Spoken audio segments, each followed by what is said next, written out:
I've never really been the big name on campus type. Even at school, the only time everyone knew my name was usually when I'd embarrassed myself by posting something on the internet I shouldn't have. Turns out the internet is the common theme here. When I got my offer from Newnham College, I spent quite a lot of time looking for more info about the college, as you would. So I spent quite a lot of time looking on YouTube for room tours, and there was pretty much nothing there, which was why when I got in, I decided to make my Insider Cam series. I thought, this is information a lot of people don't have, I may as well provide it. I have a sister who went to Durham, and while Durham and Cambridge are not the same, there was quite a lot like the college system and the college families that she could explain to me. A lot of people do not have access to that kind of knowledge. So I started making these videos for those people. Every time somebody comes up to me and says they've seen them, I should be glad, because they've reached their audience. But it is exceedingly disconcerting to be talking to someone for the first time and to start an anecdote and for them to tell you that they already know it because they saw it on YouTube a year ago. Don't get me wrong, I am delighted that you guys are watching this, and I'm delighted that you tell me as well, because it would be really awkward if I just went through the same anecdotes again, especially if I got the details wrong, then you'd think I was lying.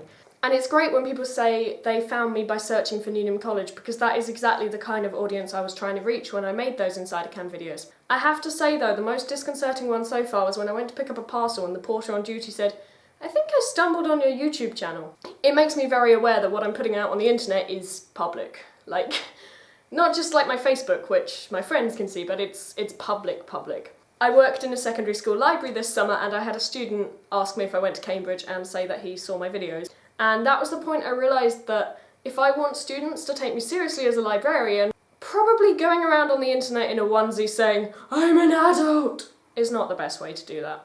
Yesterday I was looking back at some of my old videos in light of this, thinking, what have I said on the internet? What do I not want out there? I realised how much my camera quality has improved in the last 2 years. There's stuff I made a couple of years ago. And like, the content could be wonderful, but I just can't stand the sound quality, you know? It's just so scratchy and icky, and it doesn't matter if you can see my face okay, I sound awful, so sorry about that, guys. I'm sorry I had a YouTube channel for so many years before I bothered to buy a video camera. I'm aware that there's stuff on the internet that I made when I was 15. You know, I was a completely different person when I started vlogging. Unlike many vloggers, 4 years down the line, I am still like a relatively low number of subscribers and views, and so it's easy to think that nobody's listening and I can say what I want, but then my Insider Cam series seems to be what I'm known for in college. Which is fine, like, I'm totally cool with that. But people do watch my videos. I kind of need to remember that. So I wouldn't say I'm a big name on campus, because the vast majority of people will not have seen a single one of my videos, but I would say I think I've become a medium-sized name in college, which was a phrase coined by a couple of my friends, but I can't now remember who. Sorry. Shout out to them, whoever they were. It makes me wonder who I make my videos for, given that I made them for the past 4 years with very little awareness of how many people watch them. And I don't mean that to say loads of people watch them, because they don't, but like, I make them regardless of whether anyone is there, and only once or twice have I had people come up to me in real life and indicate that they've watched my videos, and that's usually disconcerting, but it's also a reminder that I live a very public life. I'm pretty sure I just have very little concept of privacy anymore, because I tell the world everything on YouTube and my blog. I hate keeping secrets. I really hate them. They feel like they rise up in my throat and choke me.